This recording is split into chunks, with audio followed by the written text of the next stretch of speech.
Hello and welcome. This is Carey from Parenting Genie, your go-to source for all things parenting, from the joys of pregnancy to the challenges of raising a vibrant 5-year-old. Every Tuesday we dive deep into pregnancy, and then on Thursday we switch gears to cover everything about parenting. Rest assured, we're committed to providing you with loads of insights and expert advice every week. Hi everyone, it's Carey from Parenting Genie. We have a very special guest on our podcast today, and I must say we feel very honoured and privileged to have him on our show, especially because he's taken the time out of his very busy schedule to come and chat with us today. So let's all give a very warm welcome to Dr. Nick Fuller. Hi Nick. Hello, Carey. Thank you very much for chatting to me today. I look very much forward to tackling a few different topics. Right. Well, thank you so much for being on our show. Now, Dr. Fuller, you have recently written and published a very well-researched book called Healthy Parents, Healthy Kids. Now I have read this book and I found it to be very insightful and easy to read, and not to mention the 100 family-focused recipes. The kids and I have made a couple of these recipes and they just love them, especially the muffins. That's so good to hear. Yeah. So, Dr. Fuller, can you please tell us a little bit about your professional background? Sure. Well, thank you for your kind words. I'm very glad to hear that. To put everything into perspective, I work day to day at the University of Sydney and Royal Prince Alfred Hospital. Now, in this facility is a joint collaboration in Charles Perkins Centre, where we run Australia's largest weight management service. So we're working with adults who are struggling with their weight, but we're also working with children, paediatrics, and importantly intervening at the family or parent level.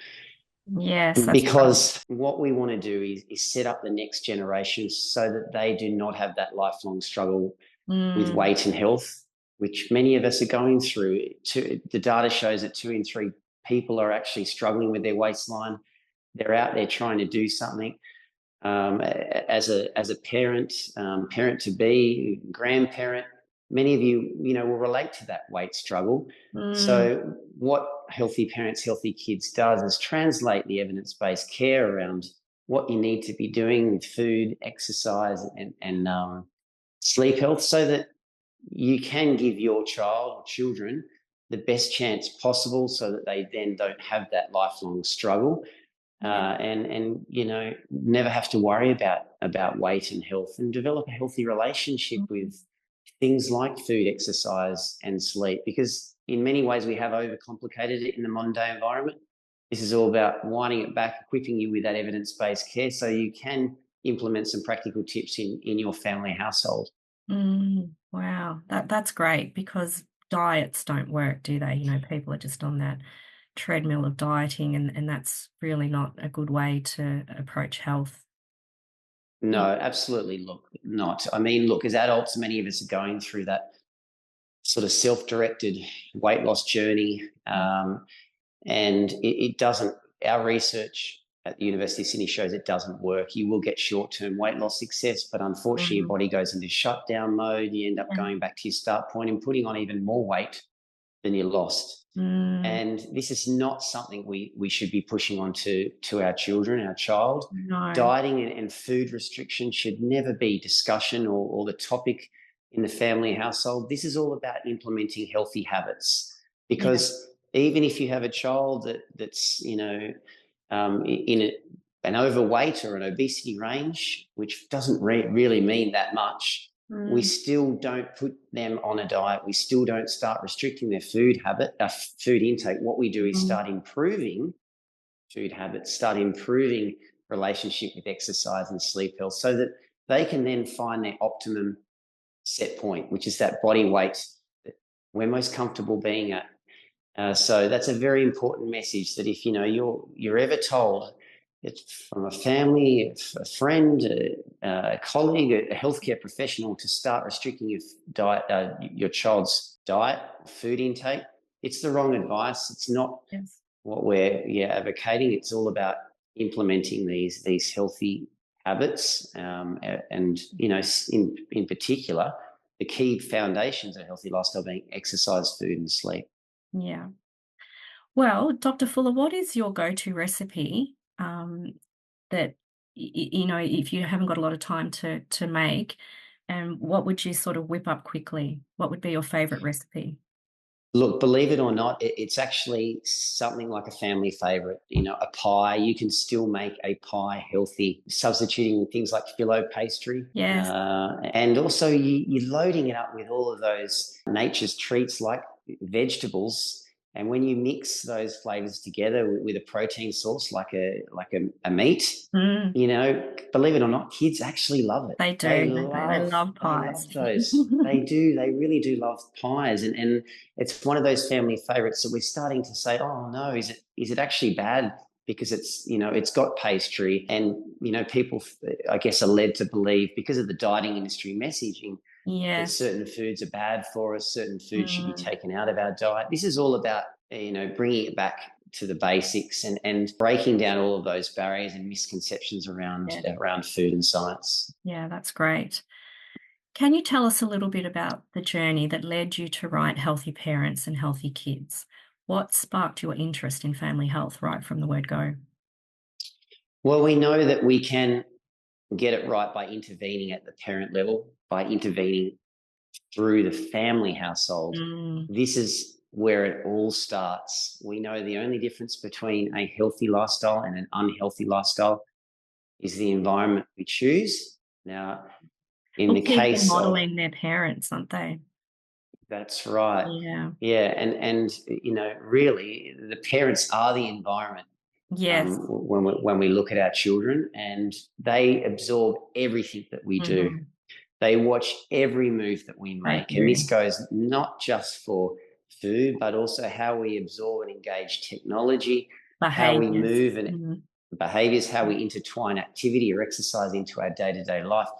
And remember that monkey see, monkey do. If you Yes. start role modeling good, positive behaviors over Mhm. time, they will adopt them, embrace them, and they'll become automatic in the family household, because what we want to do is make parenting easier for you when it comes to healthy habits. At Yeah. the moment, it's a real struggle. When we Yeah. see parents, mealtime is something that they dread at the end of the day. They're Yes. really struggling with food fussiness, overcoming that food fussiness and getting kids to eat those nutritious foods that we spend time cooking for them, Mm. getting them away from devices and outside and Yes. enjoying outdoor play. And I guess restoring a lot of those healthy habits that we may have had when we were young children, but we're not implementing nowadays as parents. So, Mhm. yeah, look, there's a lot of different factors at play, I was and I about don't to want say, to take away. what factors are at play, do you think? Why aren't families adopting a healthy eating pattern and lifestyle? I think the biggest thing is the environment in which we live. And look, I don't want to take away from the efforts of the parent in a modern day environment. I know how hard it is as a Mm. parent. It's very two strong, very strong-willed boys, and they're always going to push back at Yeah. times. They're always going to tell you certain foods are yuck, or that they don't want Mhm. to eat what is presented, or that they want that screen. But if you're starting to see mealtime as one of these fill them up and get them out type scenarios, unfortunately, you are contributing to that next generation of Yeah. obesity, diabetes, and type 2 Mm. diabetes and heart disease. This is what we want to Mm. prevent, remember? Mhm. Now, we're all time poor in the modern day environment, but Yes. mealtime's one of the most important things. Mm. And we know, by getting children involved in food, you're actually tapping into that curiosity that they all have. And over time, you start to see them embrace that food that you're presenting them. Yeah. And it doesn't happen overnight, but it does happen. So what I mean by this is everything from choosing one day a week where you meal plan. So we're all time poor. The best way of dealing with that is actually meal planning for the week, choosing some recipes with your children, Yes. making them feel in control. Yes. And then when you're cooking throughout the week, this is not about cooking meals for everybody and Mm. separate meals for every family member. It's about cooking one family meal where Yes. we all sit down and enjoy around the dinner table. Mm. Because we know that when we have dinners in front of the TV, they last anywhere from 4 to 7 minutes. When we have a dinner around the dinner table, it lasts anywhere from 15 to 40 minutes, believe it or not. And that depends on the age of your children, obviously. But there's right. so many benefits of sitting around the table from a social and cultural perspective, but also your appetite regulation system, which is Mm, what we want to tap into. We want to allow, the signals to be sent from our brain, our yeah. stomach to our brain, telling us we're full. And there's a lot we can learn from children. They eat very slow. Yes. And as adults, we eat quite Ah, fast. So we should be watching them and slowing down our eating as well. But it's sitting around that dinner table and also getting them involved in the cooking process. mm, And this is not about cooking those Michelin star recipes that none of us have time for. This is about no. cooking those family favorites. And that's what was really good about your book. The recipes in there are just quick and easy. And I'd like to add, I think it's really important to all sit down at the dinner table together and eat. I think it's probably one of the most important things that, families can do is eat together at the dinner table. Just, for connection as well, rather than just sitting in front of a TV. Oh, Yeah, definitely. that's Like great. kids love nothing more than your Mhm. attention. But Exactly. we sort of come home and we're scrolling on phones, we're turning on Yeah. TVs, the first thing we Mhm. do.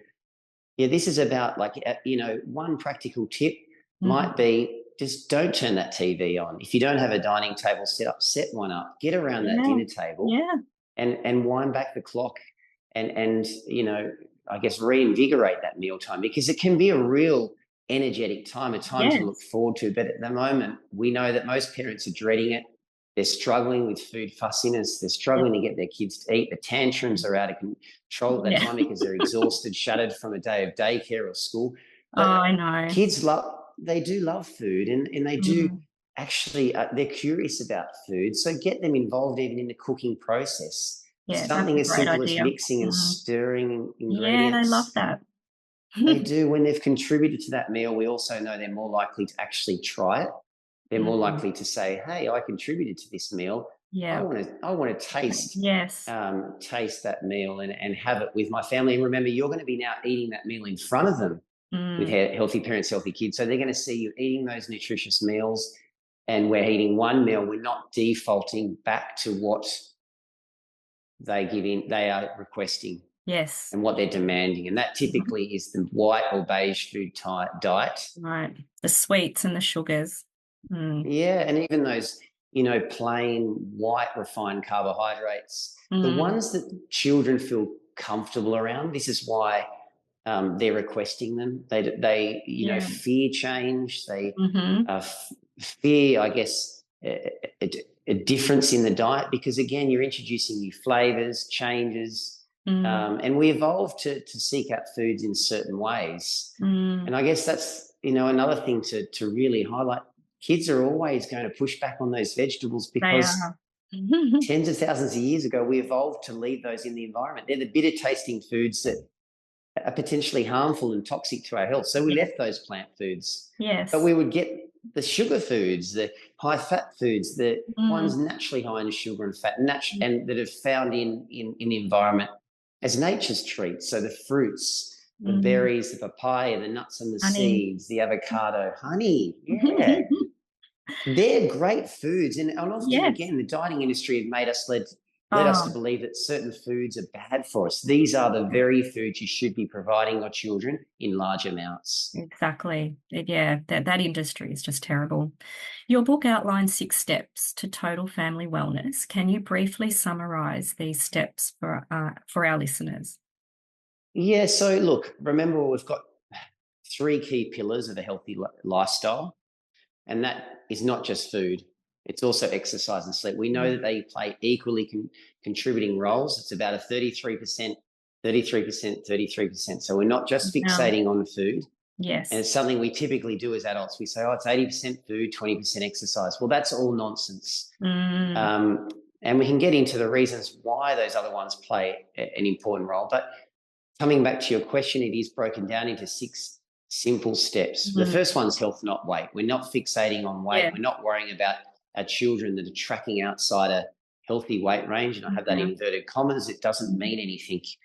Every child will have their own unique body shape. We don't fall, Exactly. Yeah. we don't fall within this perfect continuum across a lifespan. So you've got to, this is all about, again, just implementing health habits and never talking about weight in a Mhm. negative limelight Yeah. in a family household. Now, the second one is about retraining our brain. If we've got young kids, it's particularly easy. Reach for nature first. Remember, we evolved to seek out those foods, but in the modern day environment, we're getting that high from processed and fast food. It's become the everyday occurrence. Oh, The kids I are know. screaming out for that processed and packaged food. But there's a boundary we have to start setting here. We have to start saying no most of the time. We have to still allow them their favourite treats, but the once a week, not the every day. Yeah. And we've got to offer the nature's treats. We've got to set up the family homes that they're in the household, because kids really do love those nature's treats, the fruits. Yes. And there's no limit in terms of how much fruit you can be providing your I know, child. like, It's so that 2 nutritious. pieces of fruit a day and all of that rubbish we've been led to believe, You Have are as spot much on. fruit as you want. You have as much fruit as you want. And particularly because, remember, they're not going to be eating a lot of the vegetables because they're pushing back on those. These are the bitter tasting ones that we learnt to leave in the environment. Yeah. They're more likely to have them when we start mixing them in the recipes, like the pie example we gave, and we bring out the natural sweetness. Now, the other point or principle is around full rainbow, offering the full range of foods. We're not cutting out certain foods or food groups, which again, the dining industry have made us, led us to believe. Whole grain carbs play such an important role. So do healthy fats, protein sources, dairy products. It's about offering continuously a wide variety and remembering that children don't say yes on the first occasion. It often takes them 7 occasions. So that's a lot of broccoli heads or carrot sticks on the ground. Persistence and not giving in, because if you give in, they will always get their way. And what I mean by that is you've cooked a delicious family meal and then they're demanding the chicken nuggets. If you do that, you're not offering that nutritious meal. They're not going to get the same nutrition from that white beige food diet, and also you're not going to overcome that food fussiness, which many children do overcome with positive role modelling. Exactly. Now, the next one relates to mealtime. We touched on this briefly before. Sitting around the dinner table together, having a meal, enjoying it together. It is getting them involved in cooking, getting them involved in setting up the dinner table and sitting around, giving them your full attention, and turning off all technology. Now, the next two relate to exercise and sleep health. You've got to give opportunity to play. Play every day is what we like to say. There's nothing more that kids love to do than you go outside and and jump around, play in the playground, kick a ball, go for a bike ride, go for a walk, whatever it might be. You have to find what it is that your child or children love and offer different environments so that you can find out what it is, because not all children love all sports or love all exercise, but they do. You will find something that they enjoy. Yes. And then the last thing is about screen time showdown. We have to get or develop a new relationship with screens. And many of you might be saying, what's screens got to do with health? Well, we know that screens have a huge flow-on effect. And I'll quickly sum this up as best I can. That would basically, be good.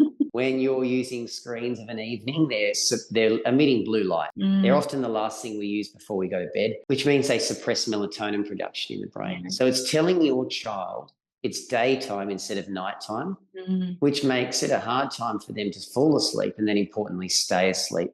They wake up sleep deprived. The tantrums start early. They want the sugary foods.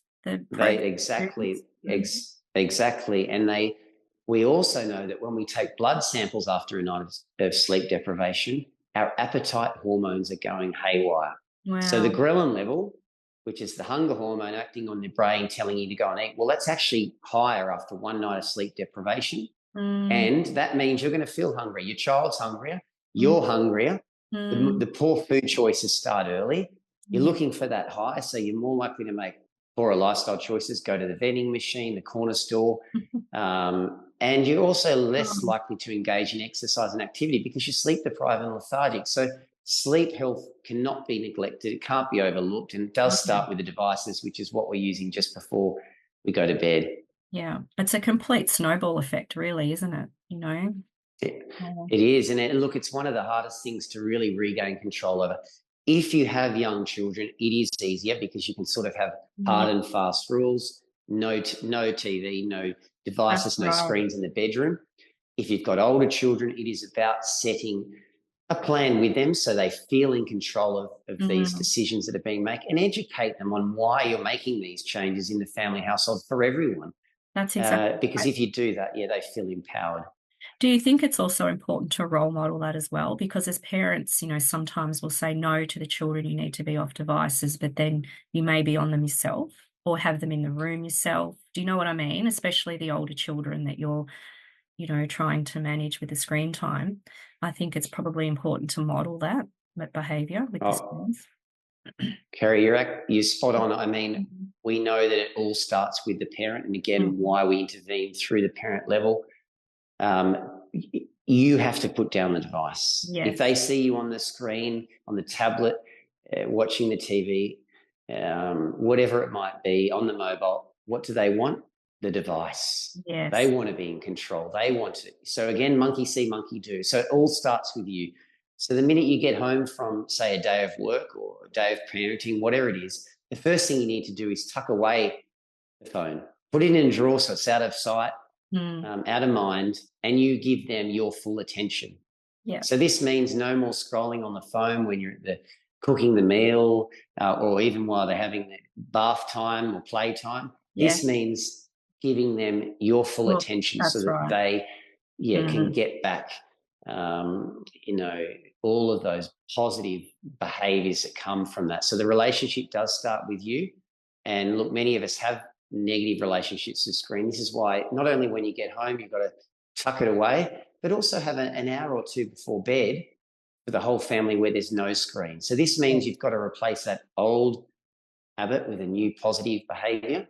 And that might mean helping them with the homework. It might mean going for a stroll together. It really depends on the age of children, the season of the year, but there's so many things you can be doing at that time of the day that does not involve screens, because otherwise you look around the lounge room, everyone's sitting there on their own devices and no one's talking to one another. Oh, it's so common, isn't it?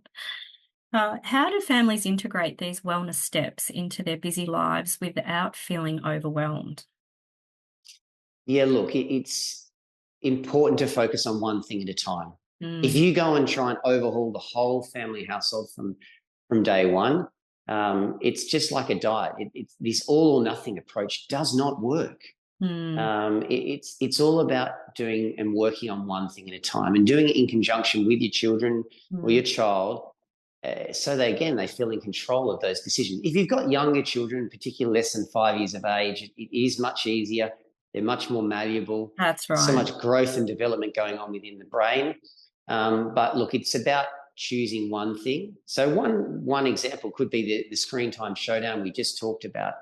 So setting that hard and fast rule for yourself where you tuck the phone away when you get home, but also where you have 1 to 2 hours before bed, we're now going to change that old behaviour with a new healthy habit for the whole family. And then once you've mastered that, you can move on to the next one. It might be the mealtime one, where you're going to sit around the dinner table and start embracing mealtime as one unit.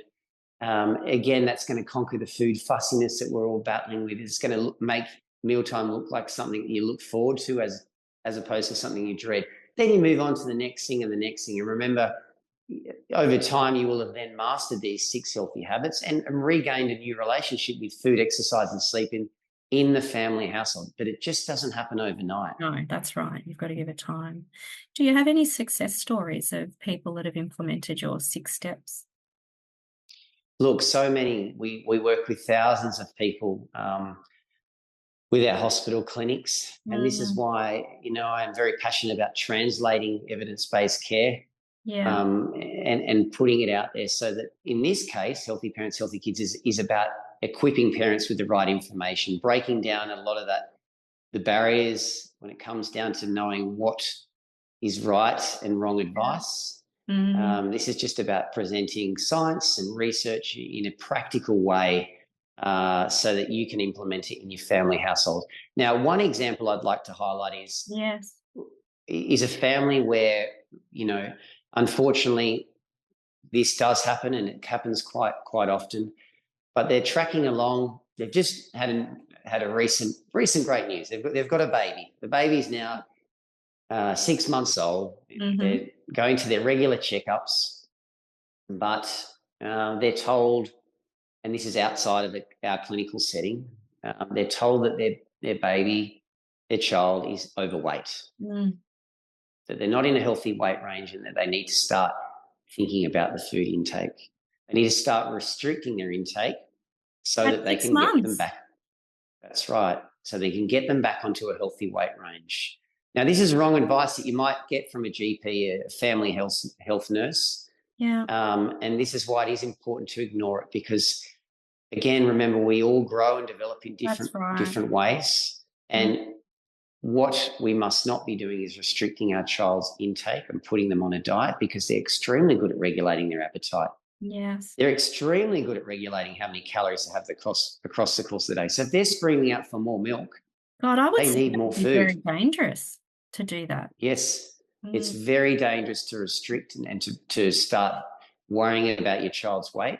Now, what will typically happen is, you might have a child in that 85th or 95th percentile, overweight or obesity, according to an age for weight chart.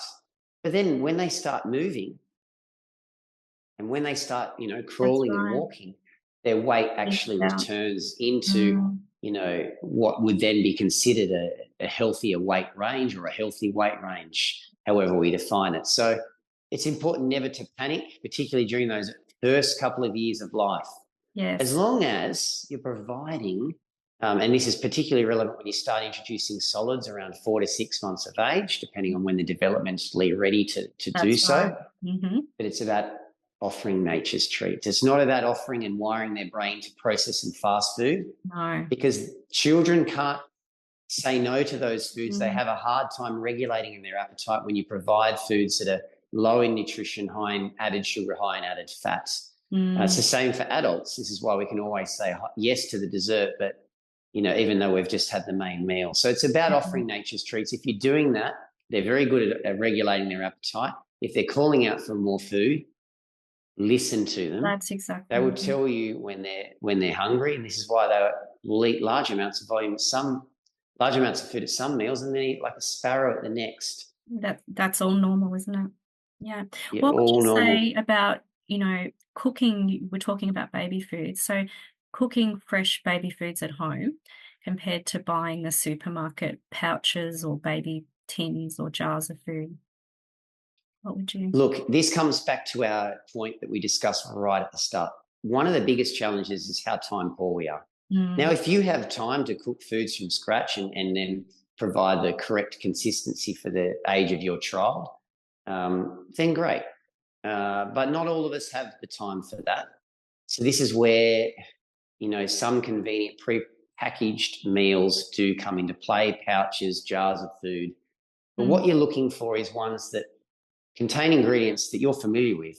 So, for instance, if it's a pouch that contains vegetables, it should be 100% vegetables. Water should not be the first ingredient. Yeah. It should be, for instance, the sweet potato or the carrot or the spinach or whatever it might be. And there shouldn't be a long list of ingredients that you do not know what they are. Okay, so it's perfectly fine to offer those foods, those pouches and those jarred foods, as long as they are 100%, fruit, vegetable, meat, whatever it might be, and that there's not all of these added ingredients that you're not familiar with. And also, water should not be the first ingredient appearing, because ingredients appear in terms of descending order of how much is in that particular meal, pouch, jar that you're buying. So coming back to your question, look, they do play a role for convenience in the modern day environment, particularly for time-poor parents or time-poor parent. This is about working with your, I guess, limitations, and realising that there are better options when it comes to those convenient foods. Right, yeah. Are there any projects or ideas you're excited about exploring after this book? Look, absolutely. I also work in the adult weight management space. Now, that is because, as we alluded to at the start, 2 in 3 people are struggling with their weight. Yes. Unfortunately, they're out there in that dieting world. They're doing something about their weight, particularly women are very good at putting that up their hand and trying to, or acknowledging that they have a problem. but unfortunately they're buying into diets and they're doing more harm than good. Yeah. Our body shuts down when we diet. It fights the weight loss. It takes you back to the start point. You put on the plus GST. This is why you don't get long-term results. No. You just end up heavier than before you started. And this is where a lot of my other research and translation comes into play around a product called interval weight loss. Now, this is definitely not to be mixed up with children. Remember, the messaging around children or our child is about healthy habits. Yes. And even as an adult, when you're implementing healthy habits, you will regain control of your health and your weight as well. Yeah. But IWL is one of those other projects I'm particularly passionate about in terms of translational medicine, so that people can, follow evidence-based care and regain control of their weight as well. Wow. Well, we're starting to run out of a little bit of time. We've probably got another 5 minutes or so. Dr. Fuller, I really would love to read a paragraph out of your book that really resonated with me. Are you okay if I read that out? That would be lovely. Let me find it. Okay. There are many wonderful things that a parent can do for their child. They can buy them the latest iPhone. They can take them on a holiday to the beach. They can provide financial support for their university degree, and they can even help them with a deposit for their first house. These are all kind and generous offerings, but the sum of all of them combined does not equate to the gift of true health. And I would say health and connection, So I just loved that paragraph. It just really resonated with me, And you're right, you've just got to turn off the phones, off the technology, and be with your family and be connected. That's all a part of you do. The health is so important, and without health, really, we don't have anything. And we do need to set up the next generation. Remember, this is about setting a healthy environment for our children, because remember, we are the environment as parents. And whether you're a parent to be, a parent now, even a grandparent, there's so many different ways in which you can apply these healthy habits in the family household. And just realize that it's not necessarily going to happen overnight, particularly if you've got older children. Yes. But it does happen. If you've got young children or you're a parent to be and you can get it right from the very start, well, it's so much easier. You really are wiring their brain to a path of long-term success. Yeah. And this is what it's all about. Yes. And the modelling of the behaviours, it really has to start from the parents, doesn't it? Positive role. Oh, definitely. Definitely. And, as we said, monkey see, monkey do. They're always watching you. Yes. Every move you make, particularly around food, particularly around exercise, and how you're engaging with technology, which is, remember, affecting our sleep health. So you've got to lead by example. And when you do that, you're going to start getting health improvements. You will notice significant improvements within yourself. So that's something also to highlight and realise that, will come with time. Well, Dr. Fuller, it's been a pleasure to have you on our show. This book is just fantastic, everybody. Well worth getting. And if you'd like a copy of this book, Dr. Fuller, where can people buy a copy of your book? Look, hopefully you'll find it at your local bookstore. You'll find it everywhere online, but also at your local library if you prefer to loan. Yeah. I've been to a few libraries for a few different talks, and it's there. So, I encourage you to hopefully read the information, equip you with the evidence-based care so you can, start implementing in the family home. Fantastic. Well, thank you again, Dr. Fuller. It'd be great to have you back on the show sometime. But you take care, and thank you so much for this book. It's just awesome, and being on our show today. Thank you very much for your kind words. See you later. Bye. Carey here, signing off. Thanks for tuning in to today's episode. We're looking forward to hearing from you, so please don't hesitate to send us your questions and the topics you're eager for us to explore. Join us next time for more tips and stories that make parenting a joy. Until then, happy parenting, and see you in the next episode.